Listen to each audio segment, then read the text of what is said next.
Hey everyone, welcome to another edition of Bootstrap MD, the podcast for physician and healthcare entrepreneurs. My name is Dr. Mike Leming. I'm a 20 plus year physician entrepreneur. And I want to start today off with a confession. So a few years ago, I had a business idea and I was super excited about it. And for about 3 to 4 months, honestly, I did absolutely nothing with it. It wasn't because I was lazy, not because I didn't care, not because I was convinced that it wasn't ready. I just needed to do something better. I needed a better website first. I needed to form my business entity. I needed to get branded nailed down. I needed a CRM. I needed to figure out how I was going to do my email marketing. I was busy. I felt productive. I even had like a color coded spreadsheet that tracked all the things that I needed to do before I could actually start.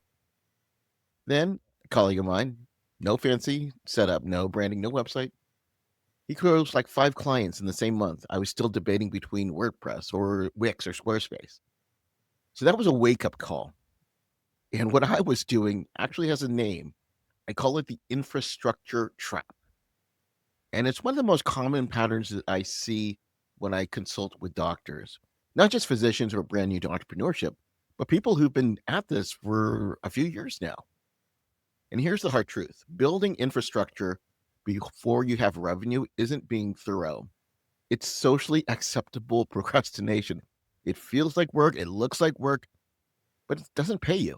And look, I get it because our training, as I said before, it literally wires us to this way. In medicine, you can't act before you're credentialed. You can't practice without completing a residency for most parts. You can't prescribe without your DEA number. You can't see hospital patients before you get privileges. So every single step of your medical career had a formal checkpoint, a permission structure before you were allowed to move forward. And the system exists for good reason in medicine. But when you apply that same mindset to business, it becomes a trap, this infrastructure trap. There is no credentialing committee for entrepreneurship, no board approves your business idea, no residency you have to complete before you're allowed to make money.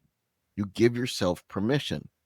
And the way you give yourself permission is by generating revenue. Which brings me to today's topic: how to generate your first $10,000. Not your website, not your LLC, not your branding, your first $10,000. So let's talk about why that number matters and exactly how to get there. Because it's not arbitrary and it's worth understanding the logic. So, why $10,000 I feel is the right first milestone? So, you might be saying, why not $1,000? $1,000 is a great start, but it's also easy to explain away. Oh, I was doing this just for a favor for a friend. That was just a one time thing. $1,000 doesn't create the kind of conviction that actually changes your behavior. It's not enough to make you believe the market is real. So why not do $100,000? Because that number actually can be paralyzing before you're validating anything. And I've watched physicians chase a $100,000 business before they've even confirmed a single person would pay them. They spend months building something the market wasn't asking for. And then they wonder why it didn't work. So I believe $10,000 is the sweet spot, and here's why. First, it's market validation. Real money is real data. When someone gives you a check, not a LinkedIn like, not a great idea, Mike, not encouragement from your spouse, but actual money, that's the market telling you something's true. You don't have a business idea anymore. You have evidence. Secondly, it funds your infrastructure. And this is one of my favorite reframes. Instead of spending your personal savings on a website and a CRM before you made a dollar, what if the business funded itself? Revenue's coming in, revenue pays for your tools. That's a completely different risk profile than putting your own money at risk before you validated anything. Third, and this is the one I think matters most, it's an identity shift. There's a before and after when a physician makes their first $10,000 outside of clinical work. Before, I had a business idea. After, I'm running a business. And I think that shift is how you see yourself changes everything downstream. It's how you talk about your work, how seriously you take it, what you're willing to invest in. It changes your entire relationship with entrepreneurship. $10,000 is proof of concept. It's not the finish line. It's not the inflection point where everything changes. So how do you get there without a website, without an LLC, without months of setup? That's what the MVO, the minimum viable offer framework, is for. So you've probably heard me talk about the minimum viable product, the MVP concept from the startup world. Build the smallest version of your product, test it in the market, learn and iterate. The MVO, the minimum viable offer, is different. And I think it actually is better suited for most physicians are starting. So here's the distinction that matters. A minimum viable product is focused on building something. A minimum viable offer is focused on selling something. And at this stage, let's be honest, selling comes first. You are not selling a platform, you're not selling an app or a course or a tool. What you're selling is a transformation, a before and an after, a result. The technology that delivers is irrelevant until someone is actually buying something. The MVO has three components. I call them the three P's: problem, promise, and price. So, problem. The problem for the MVO needs to be specific, it needs to be painful, and it needs to be urgent. Broad problems don't sell. I help physicians feel better. That's too vague.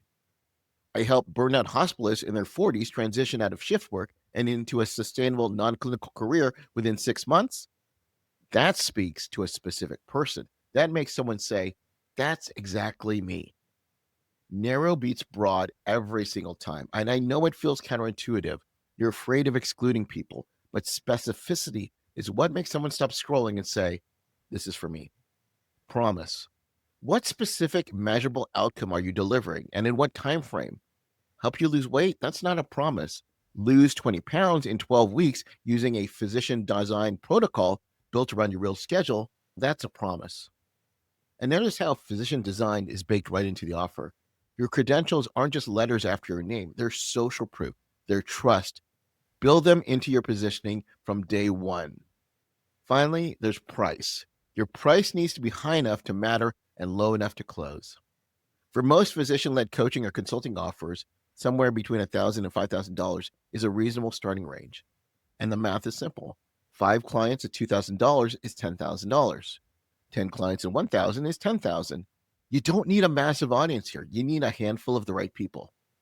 So let me help you make this a bit more concrete. Say you're a cardiologist and you want to help busy executives reduce their cardiovascular risk. Your minimum viable offer might look like this. I help high-performing executives understand and reduce their cardiovascular risk through a personalized 8-week protocol designed around their schedule, not a clinic's. No waiting rooms, no generic advice. Your investment, $2,500. So what do you need to deliver what I just said? A Zoom account, a Google Doc, maybe a shared folder, but that's about it. Look, you don't even need a website. You don't need an app. You don't need no fancy funnel. 5 of those clients, and you've already hit over $10,000, delivering a generally transformative care to people who need it. So here's the takeaway. You need a clear offer. You don't need a polished product. You don't need an infrastructure, just a clear offer. So let's talk about the 3 main paths physicians take to generate that first $10,000. These are my 3 revenue paths to 10K. Path number 1, consulting and advisory work. This is the fastest path to cash for most physicians, especially those who are 5, 10, 15 years into their specialty. And here's why it's fast. There's nothing to build. There's no course, no program, no product. You are the product. Companies pay you to show up, share your clinical knowledge, and help them make better decisions. So who's paying? Startup and growth stage companies in digital health, med tech, pharma, health tech. They need physician advisors. They need people who can review clinical protocols, validate product roadmaps, guide reimbursement strategy, navigate FDA pathways, sit on clinical advisory boards. Here are even more examples that are even more concrete. Clinical advisor to a digital health startup. A protocol consultant for a company standardizing their workflows. Chart review and clinical audit work.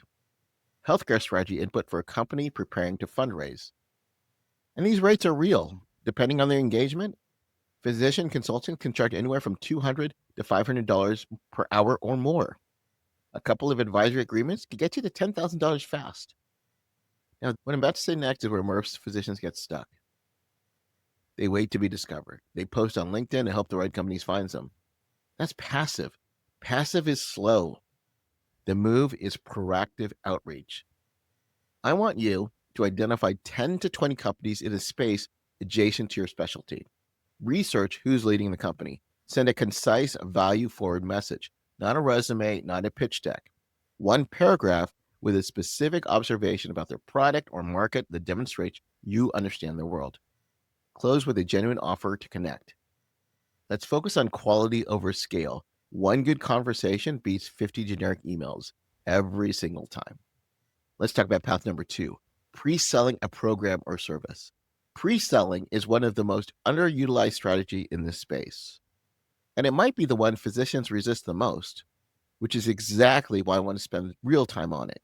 The concept is simple. You collect payment before you build the full system. You write a one-page description of what you're going to deliver, invite the right people into a conversation, and close clients before you recorded a single video or build a single module. Now, I know it makes some of you uncomfortable. How can I sell something I haven't even built yet? And here's the real reframe. You're not selling something fake. You're selling a commitment backed by real expertise. You know your subject matter. You know how to deliver results. You're just building the system alongside your first cohort instead of in isolation. And honestly, building it alongside real clients makes it better because they tell you what they actually need, not what you assume they needed. So, why does this approach work so well? Well, there's really 3 reasons. One, it validates demand before you invest hundreds of dollars building. If you offer it and nobody buys, you just adjust the offer. You don't build more. You don't spend 6 months creating a course nobody asked for. Number 2, it funds your development. The client payments cover your tools, your time, your infrastructure. The business builds itself. Third, it forces clarity.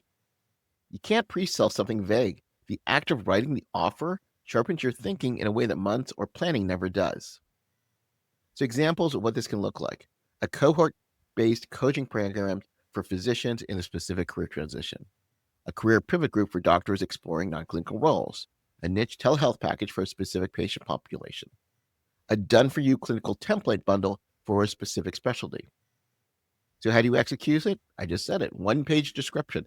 Who is it for? What problems does it solve? What outcomes you deliver? How long does it take? What does it cost? Then you do personal invitations, not a social post, not a blast email. Personal message to 10 to 20 people who are your exact target. You want to get real conversations, 3 to 7 clients, done. Rule, if no one buys it, adjust the offer. You don't need to build more. Finally, path 3, leveraging existing credentials. Now, this is the most overlooked path, and it's often the fastest to actual cash, but because it requires zero infrastructure. So your MD or DO, it's already actually opening doors that most people don't have access to. Expert witness work, medical writing, and content creation for health companies, advisory board positions in pharma, speaker bureau engagements, paid medical surveys, and yes, these can pay real money and can take minutes to complete. Peer review engagement, CME content development. And I want to be honest with you, it's not glamorous. They're not going to build you a 7-figure business, but they can generate $5, $10, $15,000 with minimum time investment and zero infrastructure. And for a physician who's just kind of starting to explore what's possible outside of clinical work, that first paycheck from something other than your W-2 can be incredibly validating. It proves to you that your expertise has commercial value. Use that as your foundation. So think of the path as your exploration fund. The income from these engagements lets you test ideas, invest in coaching, and buy back some of your time without risking your savings. Your physician's degree is actually already monetizable today without a website, without a product, without a funnel. All right. I hope you found that useful. Now I want to get tactical. I want to give you a 30 to 60-day action plan. I want to give you something you can actually use this week. It's not inspiration. I just want to give you a process. 5-step action plan. Step 1, identify your unfair advantage. You're going to do this on day 1 through day 3. Before you write a single word of an offer, you need to get clear on what you uniquely bring. Ask yourself 3 questions. What do I know deeply at a level that took me years to develop? What problems do I solve every single day in my clinical work? And what do patients, colleagues, patients, friends come to me outside of direct patient care? Where those 3 things overlap, that's your unfair advantage. Your only output from this step is one narrow niche, not 3, not a range, just one. Step 2, call it find your watering hole. Do this on day 3 to 7. Every niche has a place where people gather. LinkedIn, specialty Facebook groups, professional forums, colleague networks, maybe your existing patient database. Your job in week one is not to sell anything, it's to listen. What questions keep coming up? What frustrations are people expressing? What language do they use to describe their problem? Because these words they use to describe their pain are the words you should be using to describe your solution. You don't need to invent the language, just borrow it. Step three, write your one paragraph offer. You can do this in week two. Take what you learned from listening and write one paragraph. Who's it for? The specific problems you solve, the outcomes you deliver, the time frame, the price. Then I want you to test it. Send it to 5, 10 people who are close to your target audience and just ask them one question. Ask them, would you pay for this? And if not, what would have to change? Their answers can be your market research. Iterate based on real feedback, not your assumptions. Step four, outreach and close. You're going to do this on week 3 to 4. Now you're going to go to the market, 20 to 30 personalized targeted messages. You're not sending a mass email, not a newsletter broadcast, but personalized messages to people you identified as your ideal clients. Lead with genuine curiosity or a specific observation. Offer a conversation, not a sales call. Invite, but don't pressure.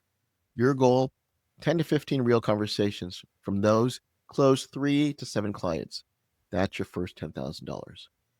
Step 5, this will probably be your favorite step. You're going to collect payment and deliver. Weeks 4 through 8. You can use Stripe or PayPal to collect payment, do a Calendly to schedule, Zoom to deliver, email to communicate. This is in your entire tech stack. You don't need a course platform, a CRM, a membership site, or automated sequences. Those come later when revenue is funding them. Deliver manually at first. I know that's more work, but it also means you're learning in real time what's actually working, what your clients really need, and what you need to systematize later. You're gathering testimonials. You're building the proof your business will eventually scale on.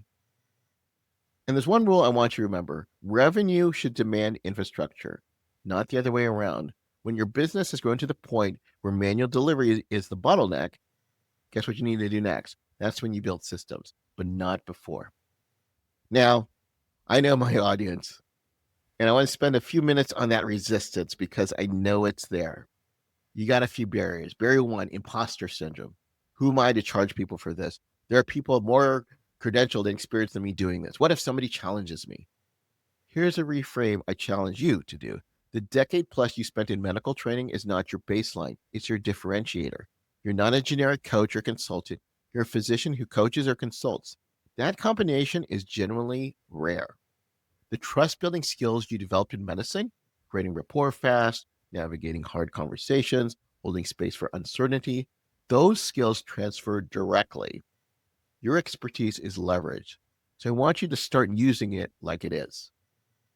Barrier two, time. Mike, I'm working 50 plus hours a week in my clinical role. I don't have time to do this. Well, here's the truth. You don't need a lot of time to run this. Maybe 30 minutes a day. Maybe you spend some times early morning before rounds, a lunch break, the window between putting your kids to bed and your own bedtime. That's enough to execute this plan. This is not a second full-time job, not yet, but it's a focused, high leverage initiative. Protect those 30 minutes, though, like it's a clinical commitment. Then barrier three, legal and ethical concerns. Now, I don't want to go past this because it matters and then physicians are right to think about it. But before you start any outside consulting or services, review your employment contract. Do you have a non-compete or a non-solicitation clause? Make sure there's no conflict of interest with your employer. And if you're doing any clinical adjacent advisory work, considering running it by a healthcare attorney before you sign anything. Now, I'm not saying this to paralyze you, but because being intentional about this up front is what lets you move forward without looking over your shoulder. Be responsible, but don't be paralyzed. All right, let's bring this home. You don't need a website to make money. You don't need an LLC to sell your expertise. You don't need a perfect funnel, a polished course, or a professional brand shoot. What you need is a clear offer, the right people to put it in front of, and enough courage to ask for the sale. The first $10,000 changes how you see yourself and moves you from the consideration phase into the execution phase. And once you're in the execution phase, everything else becomes possible. The systems, the infrastructure, the scale, all of it becomes more achievable because now you're building on validation instead of hope. So here's my prescription for you. Within the next 48 hours, not next week, not when things slow down at work, but within 48 hours, I want you to write your MVO, minimum viable offer, in one paragraph. Who's it for? What's the problem you're trying to solve? The outcome you're trying to deliver, the time frame, the price. Then reach out to me. I would love to hear from you. Post it. Let me know what you're doing. I want to give you real feedback from a real physician entrepreneur who's been doing exactly what you are. You don't need to build the hospital. You just need to see that first patient. Remember, guys, you're going to have ups and downs as a physician entrepreneur. Do something a little each day to get you closer to your goals and keep moving forward.